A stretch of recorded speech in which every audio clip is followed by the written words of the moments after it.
More and more people come in and they're starting to tell me they feel empty. And when I ask them to describe this emptiness, they'll just say, I feel it in my chest. Like it's a boredom, it's a meh, a blah.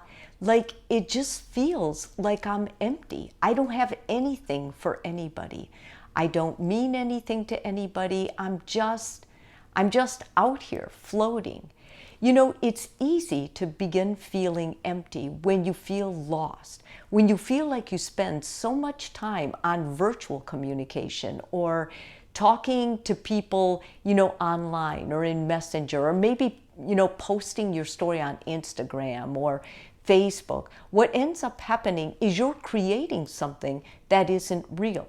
And so it only makes sense that since we're human, since we have a spiritual component, we need that. We need to know we're real. We need to know we matter.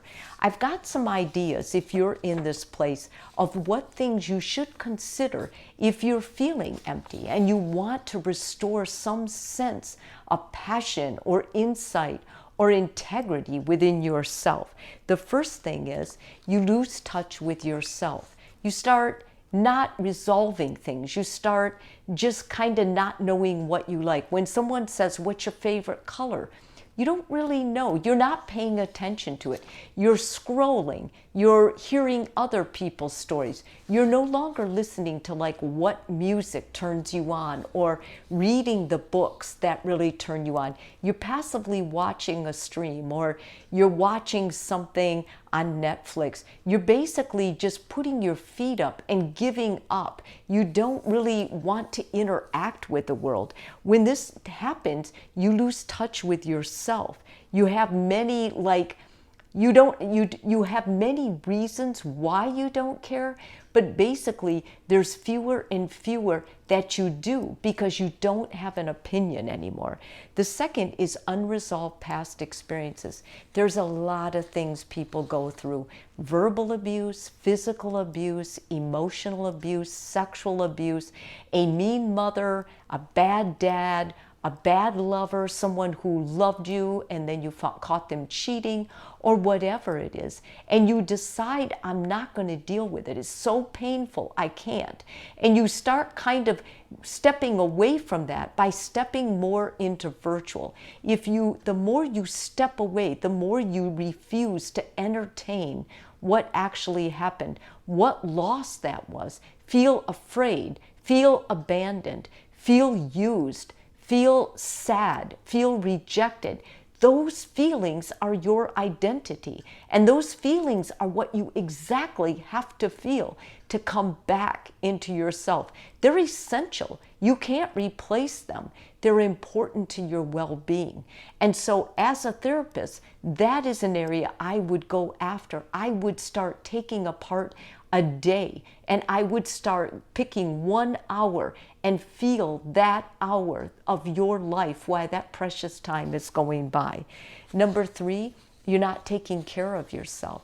You can look at yourself once in a great while, maybe once a year, in a mirror and only selectively look from the neck up.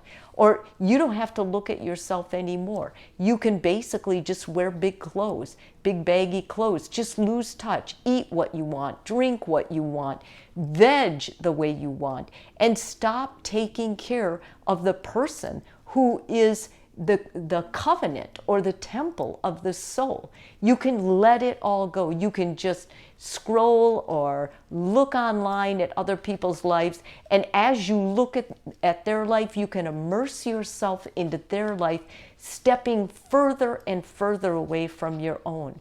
The best way to handle that is to start wearing less. Start wearing shorts. Start wearing tanks. Start looking at what you're eating. Do a cleanse. Go to the doctor. Figure out what diet is going to work best for you, for your mental and physical health.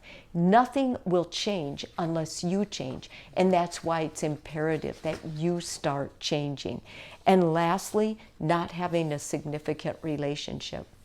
There's a lot of people who boast about having thousands of friends, but that doesn't matter if they're all virtual. Humans need connection, and we need at least one essential relationship.